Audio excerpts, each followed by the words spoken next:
जैसे ही मैंने मांगने वाले को झट से कुछ पैसे निकाल कर दिया ही था कि पांडे जी ने फौरन कहा, ये फ्रॉड लोग होते हैं, इन्हें जरा देखभाल कर देना चाहिए। ये लोग हमारी अच्छाई का फायदा उठाते हैं और हमें ठगते हैं। पांडे जी की बातों को सुनकर मैंने कहा, आपने बिल्कुल सही फरमाया। पहले मैं भी ऐसा ही करता था, लेकिन एक वाक़ये ने मेरी दुनिया ही पलट कर रख दिया। रोज की तरह मैं घर से ऑफिस के लिए जा रहा था कि रास्ते में एक शख्स फुटपाथ के किनारे अपना बीमार बच्चा लेटाए हुए उसे हॉस्पिटल ले जाने के लिए भगवान के नाम पर टैक्सी का किराया मांग रहा था। वो कभी किसी पैदल का बाजू पकड़कर हाथ जोड़ देता, मेरा बच्चा बचा लें, मुझे टैक्सी का किराया दे दें, तो कभी किसी गाड़ी वाले को हाथ देकर रोकता और उसके पीछे भागता कि वो कार में उसके बच्चे को हॉस्पिटल पहुंचा दे। कोई रुकता तो कोई नहीं रुकता, जो भी रुकता वो भी उसे घूर कर देखता और आप वाली सोच सोच कर उसे डांटता, काम करके खाने की नसीहत करता और आगे निकल जाता। मैं जैसे ही अपनी कार पार्क कर रहा था कि उसकी नजर मुझ पर भी पड़ी और वो मेरे गाड़ी के सामने आकर खड़ा हो गया था और मेरे रुकते ही मेरे दरवाजे के शीशे पे जोर जोर से पीटने लगा। जैसे ही मैंने गिलास नीचे किया, उसने मेरा हाथ पकड़ लिया और कहने लगा, भाईजान, खुदा के लिए मेरे बच्चे की जिंदगी बचा लें, उसे सख्त बुखार है, आप नीचे उतरकर उसको देख तो लें तो आपको यकीन आ जाएगा, आप देंगे तो शायद किसी और को भी एतबार आ जाए। मगर मैं भी उसी की तरह सोच रहा था। मैंने भी उसे काम करके खाने की तस्कीन की और पिछले जुम्मा की सुनी हुई हदीस उसको भी सुना दी कि कमा कर खाने वाला अल्लाह का दोस्त होता है, और गिलास बंद करके आगे बढ़ गया। ये बड़बड़ाते हुए कि हरामखोर, ये हमें बेवकूफ समझते हैं। 2-3 घंटे के बाद मैं वापस आया तो अब भी उसी जगह खड़ा मांग रहा था। बच्चे को अब वो सड़क के किनारे ले आया था और उसके चेहरे से कपड़ा भी उठा रखा था और वो दहाड़ मार मार कर रो रहा था। अब वो अपने बच्चे के कफन और दफन के लिए मांग रहा था। मैं गाड़ी रोककर नीचे उतरा और मैयत की तरफ देखा। फूल की तरह मासूम बच्चा जिंदगी का बाजी हार गया था।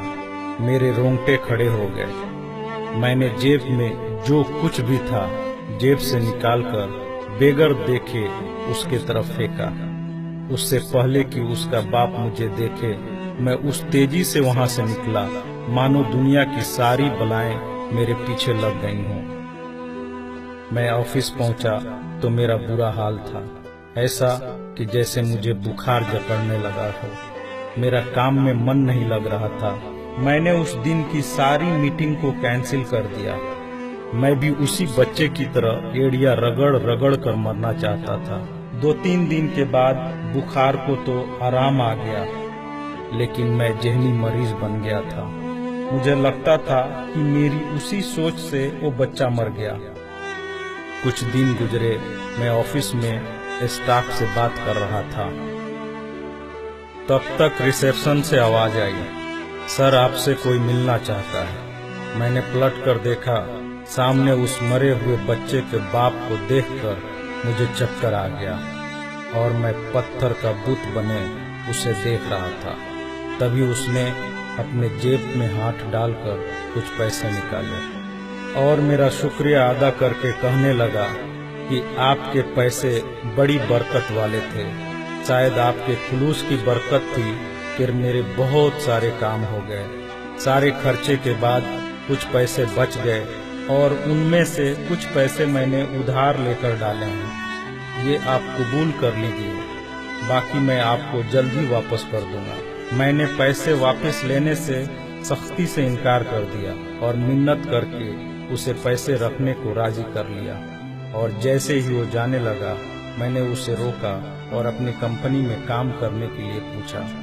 वो ऐसे राजी हो गया जैसे उसे काम की ही तलाश थी और किसी ने उसके दिल की बात सुन ली हो। वो बहुत खुश हुआ और अगले ही दिन से मेरी कंपनी में बतौर वॉचमैन काम करने लगा। पांडे जी, मैं आपको उससे मिलवाऊंगा, लेकिन वो कार वाला किस्से का जिक्र उससे मत करना। उसने आज तक नहीं पहचाना कि उसने मेरा भी कार रोककर मुझसे मदद मांगी थी। वो मुझे एक बड़ा ही नेक इंसान समझता है, जिसने उस बच्चे की लाश देखकर अपना सब कुछ निकाल कर दे दिया। पांडे जी, उस दिन के बाद से मैं किसी को खाली हाथ नहीं लौटाता। थोड़ा सा देने से ना वो अमीर होता है और ना मैं गरीब। बस दिल को तसल्ली होती है। और रह गई लूटने की बात, तो पांडे जी हमें कौन नहीं लूटता। कपड़े वाला हमें लूटता है, दवाई वाला हमें लूटता है, सब्जी वाला हमें लूटता है, दूध वाला हमें लूटता है।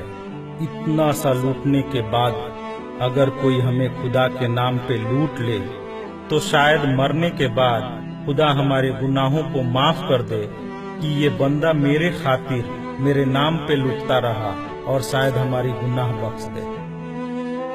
पांडे जी, माना कि हर मांगने वाला सच्चा नहीं होता, पर जरूरी ये भी नहीं कि सब झूठे ही हों। वैसे भी अपने काम काज में कई बार फेल होने के बाद भी हम कोशिश करना नहीं छोड़ते, तो कुछ ठग लोगों की वजह से जरूरतमंदों की मदद करना क्यों छोड़ देते हैं।